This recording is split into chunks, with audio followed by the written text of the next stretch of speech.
When I told my family I had breast cancer, my sister did something I'll never forgive. My older sister Victoria had spent our entire lives hogging the spotlight.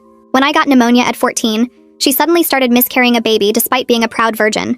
At my high school graduation, she announced her engagement, holding up a fake ring from a boyfriend that didn't exist. Last Thanksgiving, she literally interrupted my toast to give a longer one. 6 months ago, doctors told me I had breast cancer, and if I wanted to live, I needed surgery to have both of my breasts removed. I felt terrified and alone and needed support more than ever. I told my family, thinking surely Victoria wouldn't try to make this about her. At first, Victoria seemed genuinely supportive for the first time ever. She came to my doctor appointments and took notes. She brought me my favorite cookies and sat with me while I cried about losing my hair from chemo. She held my hand when I was scared and told me I was going to beat this. I actually felt guilty for spending so many years thinking she was selfish. 2 weeks before my scheduled mastectomy, we were having coffee at her apartment when she started getting really emotional. "I've been thinking so much about what you're going through," she said with tears in her eyes, "and I've made a really big decision.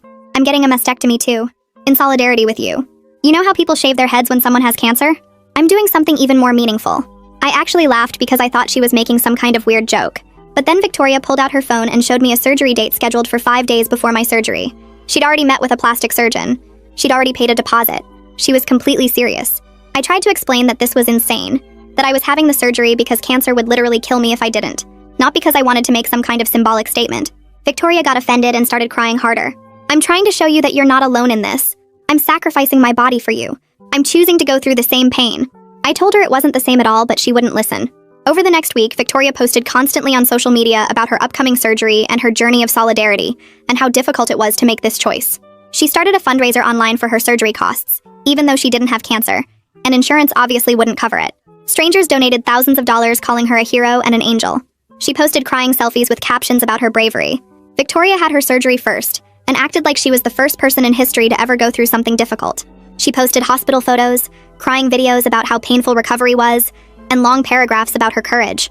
Our mother stayed at her house for an entire week, helping her recover and cooking all her meals. When I had my actual cancer surgery 5 days later, my mom could only stay with me for 2 days because, "Your sister still needs me. She's having such a hard time adjusting to her new body."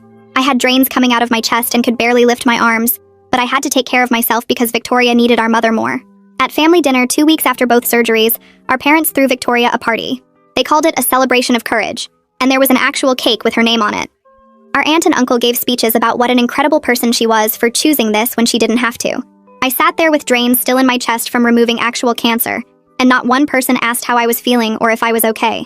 Victoria stood up and gave this long, tearful speech about how hard it is to look in the mirror now, how she'll never feel like a woman again, but it was all worth it to support her baby sister through her journey. She was sobbing. Everyone else was crying.